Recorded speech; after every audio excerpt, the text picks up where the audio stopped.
Hello and welcome back to another Exos Hero video, and today we'll be doing something a little bit special here. We're going to do a Fatecore tier list, and not just any Fatecore tier list, because I think, we've seen a lot of tier lists on Fatecores that are on the Fated Heroes, and I think those are pretty well covered. So today we'll look specifically at the Legendary Heroes, and I think there are definitely some gems that are worth taking a closer look at here.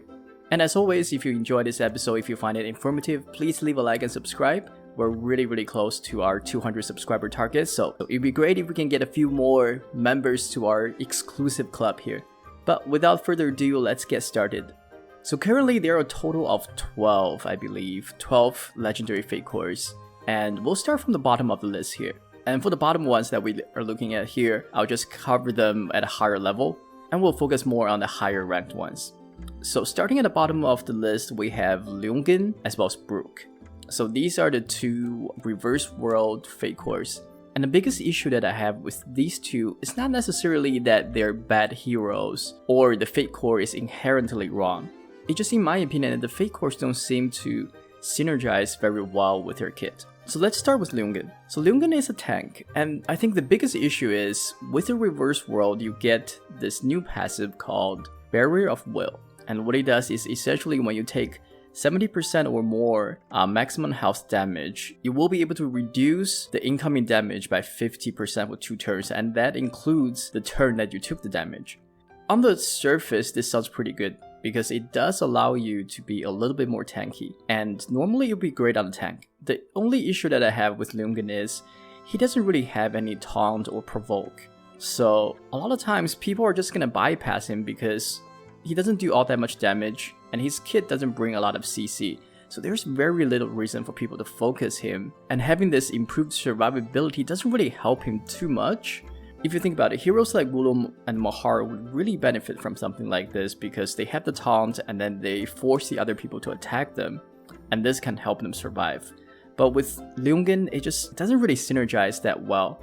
It'd be nice if this would have been some sort of CC or some sort of attack damage buff, but unfortunately Lyungen gets improved survivability. Well, I don't really think he really needs that. And then similarly with Brook, again, I feel like the Barrier of Will really works much better on a tank, and Brook is not that. Brook is more about doing damage, right? She is, in this case, the strongest sheep, and obviously he's out there doing damage, and I guess the survivability does help a little bit. Depending on what you have on your team, she might be perceived as your biggest damage threat. So maybe there's a chance that this helped to keep her alive a little bit longer. But overall, if you have a hero that's focused on DPS, I'd much rather see Fatecores that improves the damage output rather than giving them survivability. Alright, with that being said, let's move on to our next two. So now we move on to the Banga family. And here there are 3 legendary Fatecores, and now we're just gonna look at Adams as well as Luke. So for Luke, we have him in number 10. And for those of you who are not familiar with the Banga Fatecores, what they do is essentially they get the Heart Strike passives, and at the beginning of each fight, the Banga Fatecores will mark the enemy hero with the highest HP with a Heart Strike mark, and with that, each time you level up, you get an increasingly strong buff. And it's really strong because, at level 1 you are able to decrease their attack speed by 20, which is good. Level 2 decreases defense by 1000, and by the time you get to level 3, it deals 200% damage to all enemy upon activation. I mean, it's a time bomb. But the biggest issue with the Banga family and the Heart Strike passive is you need to level that up in order for it to really work, and it takes incredible amount of setup. So in order to use it really effectively, you really need a couple of things. And one of the best things that you can possibly have is damage over time. However, with Adams and Luke over here, we don't have that. If we take a look at Luke first, he is your stereotypical tank. His overall kit is pretty good with a lot of CC. He's got the block 2 passive, which allows him to provoke whenever one of your heroes falls below 30% HP, so that's great. And the provoke is AoE. He also got another provoke on his A1 that only costs 2 mana, and he can do sheer health with the rest of your team with his A2. So he is really kind of a complete package when it comes to being a tank, right? The only issue is he is relatively slow, he doesn't have counter passive, and he doesn't have damage over time. So said it differently, he is not really going to contribute much to you leveling up the Heartstrike mark. If he's the only hero that you have, you're not really going to benefit too much from the Heartstrike, and if you end up having another Vanguard Fatecore on the team, he's also not going to be there to really help level up those Heartstrike marks as well. So overall, his Fatecore just doesn't really add too much to his base kit. But that is not to say that his base kit is bad. If you guys need a tank for your frontline, you should really consider Luke because he's pretty good, but his Fatecore just doesn't seem to provide too much. And actually, if he would have the reverse world Fatecore, that would actually be a lot better. Because I think the Barrier of Will passive would actually work a lot better on him. And similarly, at number 9, Adams is kind of in the same boat with Luke in terms of he doesn't really add too much when it comes to leveling up the Heartstrike passive. He is a little bit better, which is why we have him in number 9, because he does have pretty good attack speed as well as counter 2 passive. So he will be able to attack at a decent clip, but compared to, one of the other heroes that we'll mention a little bit later, Tantalo, he's just not on the same level, which is why we have him in number 9. His base hero again is pretty good, but Fatecore doesn't add too much. And with that being said, let's move on to the next set. In number 8 and number 7, we have Degas and Scarlett. So we've recently had a video down on Degas about, the Summer Festa Fatecore, and as we mentioned in that video, Degas, again, he's a very solid hero with a lot of good utilities in terms of having the block 2 passive that can do AoE provoke whenever your hero drops below 30%. He's also got, similar to Luke, with the shared health with all allies, as well as, able to do AoE damage and have a 5-turn freeze alongside of that. So his base kit is really, really good. And again, similar to Luke in a way that he just doesn't really benefit too much from the Summer Festa passive, because with Flop Flop, on the surface it looks pretty good because you do get the 3-turn modification debuff, which essentially works as a stun. However, he already has a 5-turn freeze on his A2 that does AoE freeze on the entire enemy team. So that 3-turn modification coming from the Flop Flop passive essentially doesn't add anything to him. Right, the only time that'll work is if he's auto-attacking someone, and the impact of that is just not that big. And obviously, the Summer Splashing passive, while it's good, it's very situational. If you run into an enemy team that doesn't have a lot of Frost heroes, it's just not going to add all that much benefit. So again, I think the theme that we see here is, on the bottom half of this list, we really see a lot of heroes that are really, really good in terms of their base kit, but they ended up getting Fatecores that doesn't really improve their overall ability all that much. But again, it's nothing against Degas, because his base kit, if you do have him, it's definitely worth investing some of your energy and resources in, because he can bring a lot to your team. And then number 7, we have Scarlett. Now, Scarlett actually, I think, gets quite a bit of an upgrade when it comes to the Summer Festa Fatecore. The base Scarlett is a lot about just doing AoE damage. She's kind of like your poor man's Maggie in a way. Both of her abilities are AoE, but they do have relatively high mana cost at 3 mana and 5 mana on her A2.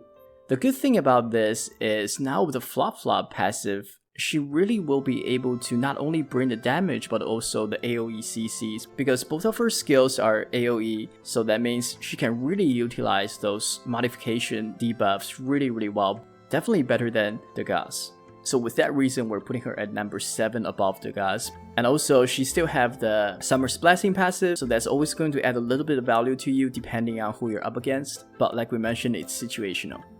And alright, so with that, we have officially crossed the 50% mark. Now we're looking at the top 6 here.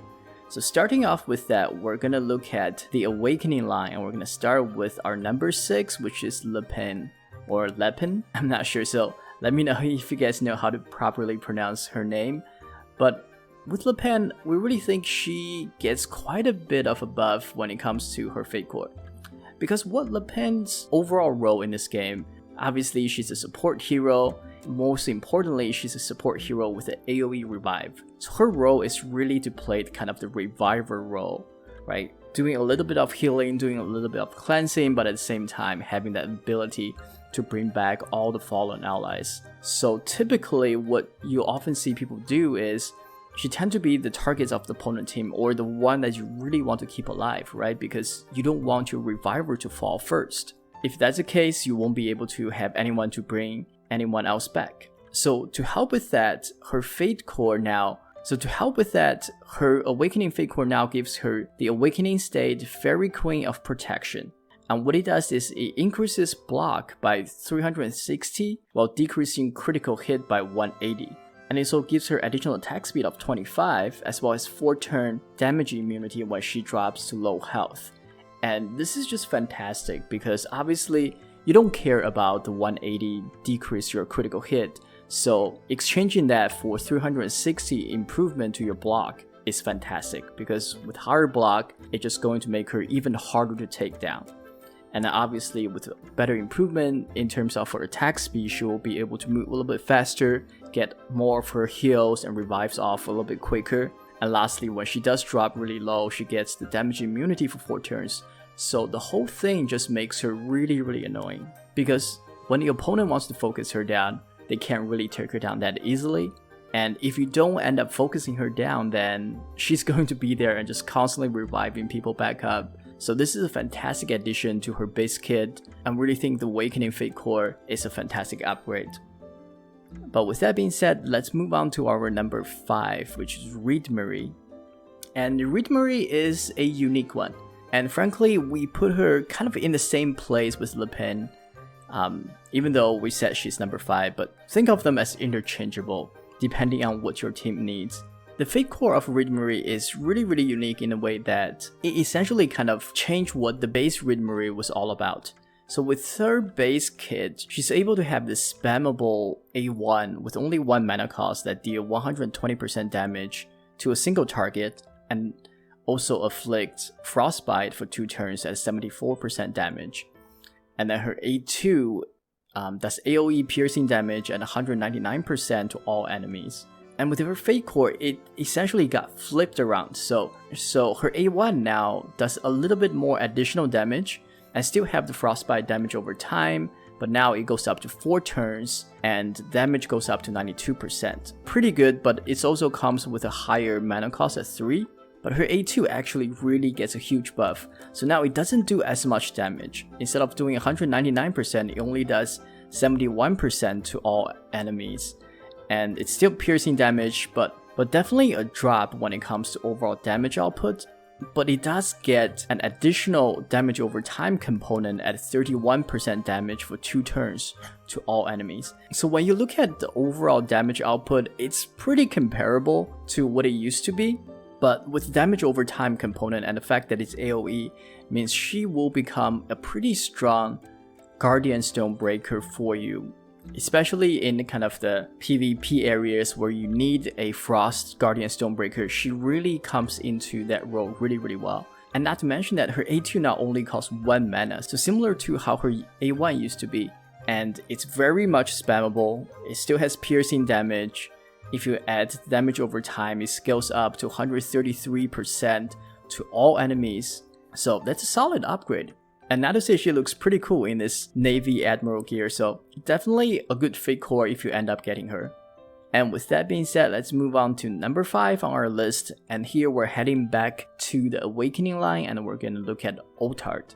So Otard is an out and out damage dealer. And if you guys remember earlier in the video that I mentioned, when it comes to a damage dealer, what I want in the Fatecore is really something that enhances their ability to do damage. And that's exactly what Otard gets with her Awakening Fatecore. Her A1 now gets a little bit of a damage buff. It used to be 420% to a single target. Now at the same mana cost of 3, it goes up to 525% damage. So pretty good, just a straight up damage buff at no trade-off at all. And her AoE A2 now goes from 285% damage at 5 mana to 357% damage to all enemy at 5 mana. So very, very good damage on an AoE basis, and also has a burst component which allows her to do even more damage if she has more mana than the 5 mana requirement. So both of her skills getting a damage boost, which is really good. But the biggest improvement is her Awakening state, Dominator of Battle.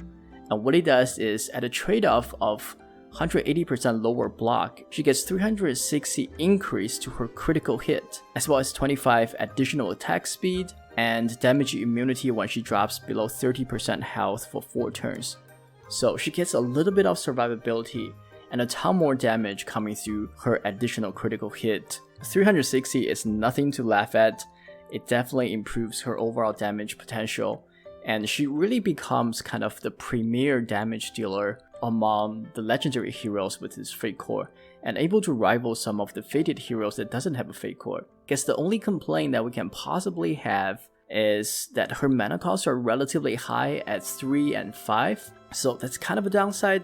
But actually, to sweeten the pot just a little bit, her passive actually gets upgraded from counter 2 to counter 3, and actually provides a little bit of that additional mana generation that she desperately needed. So overall, very great upgrades, beautiful damage improvement to both of her skills, as well as the additional Awakening State passives allowing her to do even more damage, and a counter passive increase to give her a little bit of mana generation. So fantastic upgrade, one of the top tier legendary Fatecores out there. If you guys get her, definitely don't hesitate to build her out.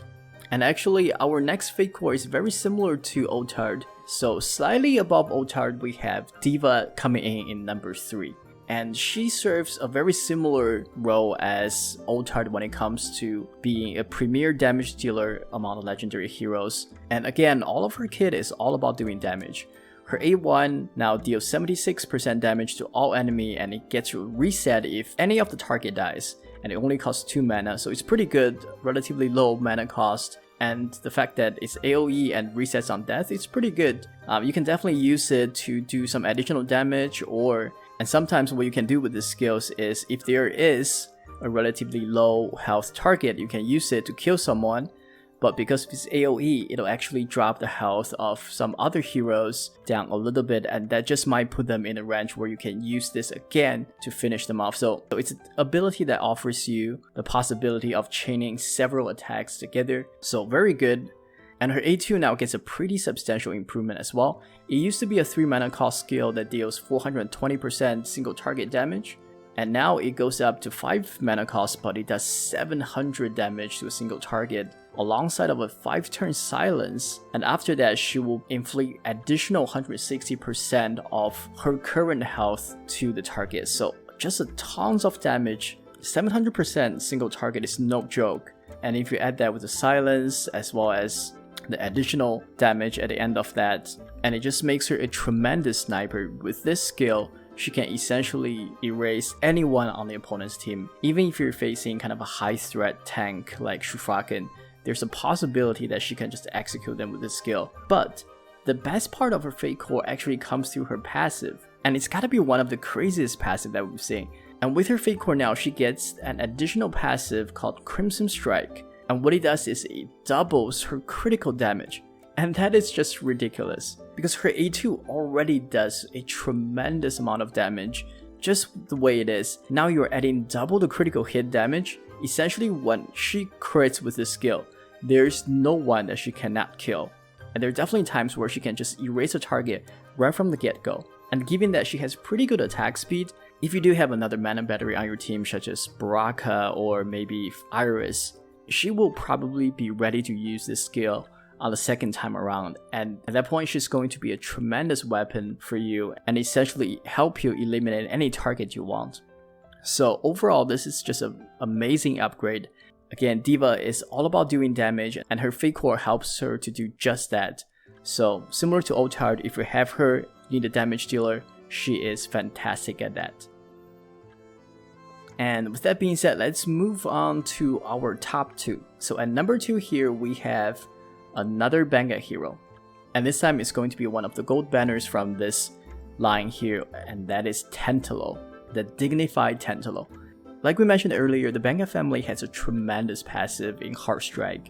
It's a ticking time bomb. It does so much in terms of weakening the opponent, lowering their attack speed, lowering their defense, and doing damage to all enemies.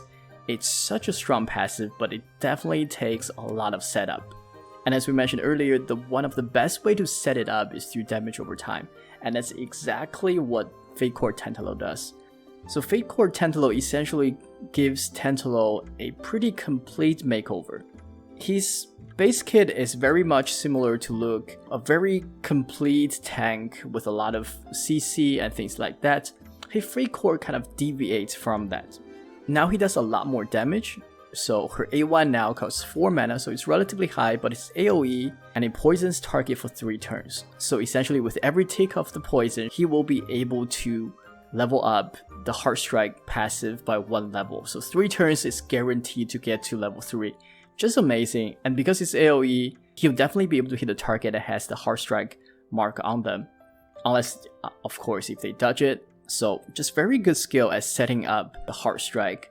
And not to say it also provides additional attack and additional block to your allies. So obviously, you know, those are all great bonuses to have.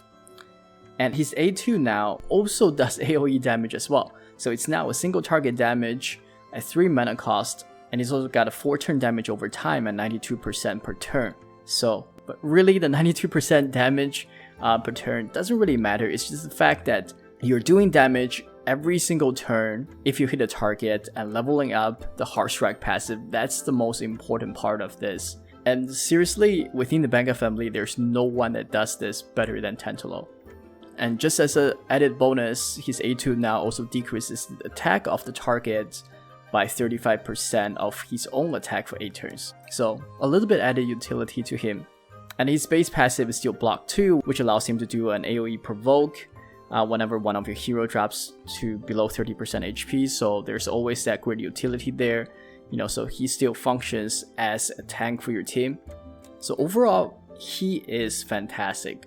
In our opinion, the Benga family Fatecore is definitely one of the most unique and interesting Fatecore lines out there.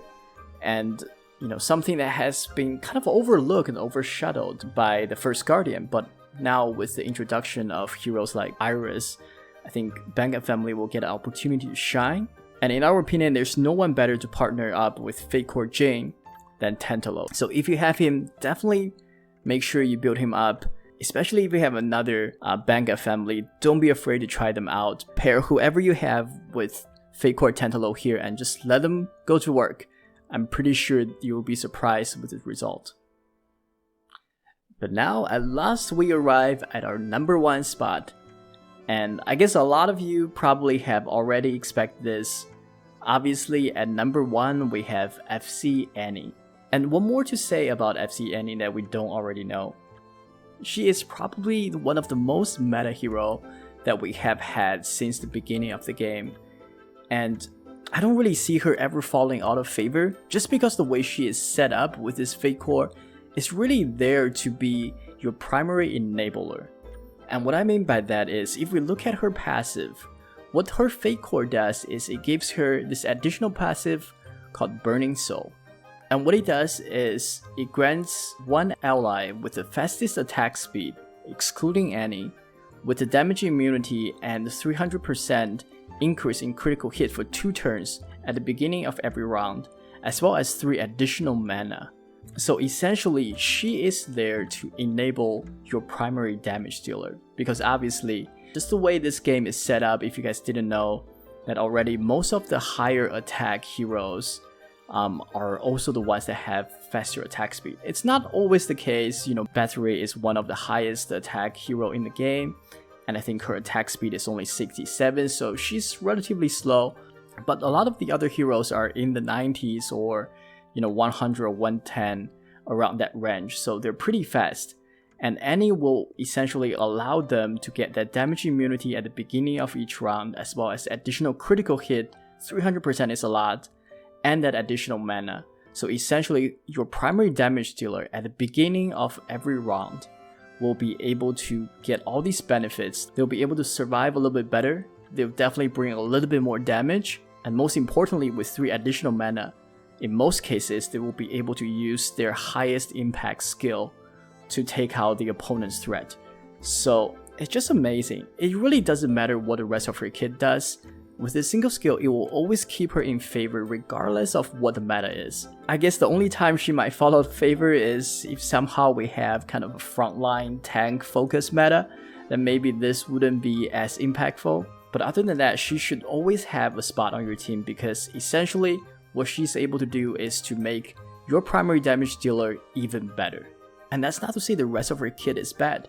Obviously with her A1, it only costs 1 mana, the single target damage at 100%, and also comes with a 5-turn silence, and additional damage based on current health after 5 turns. So pretty good damage alongside of the ability to silence someone at only 1 mana cost, so pretty good skill. And her A2 costs 1 mana, does 357% damage to all enemy, and also has a burst component. So obviously this is a pretty good AoE damage skill as well. So she's a decent damage threat by herself, and you pair that with the ability to amplify your best damage dealer on your team. I mean, what more is there to say? If you have Fatecore any, definitely make sure you level her up, you build her out, and you bring it with you. Whether it's Rira or Bathory or Jane or Baraka or Rodley on your team, they're going to benefit greatly from having Annie alongside of them. And for those of you who don't have her, if the FC Annie banner ever comes around, make sure you jump on that opportunity. I think you can get her through the String of Creation as well, so there's also that route if you ever want to go there. If you do find yourself kind of stuck in a certain place in the arena and don't have FC Annie, maybe use some Exos on her and then try to summon her, and I can promise you, you won't be disappointed. But with that being said, that's our legendary Fatecore tier list. Hopefully you guys enjoyed it, hopefully you guys found it informative. We put in a lot of effort looking through these heroes. It was definitely fun for us, but most importantly, we're hoping that this brings a little bit of value to you guys. But with that being said, if you enjoyed this episode, please leave a like and subscribe. We're really close to our 200 subscriber target. And as always, we'll be coming out with more Exos hero related videos in the near future, so stay tuned for those. And alas, see you guys next time. Bye bye.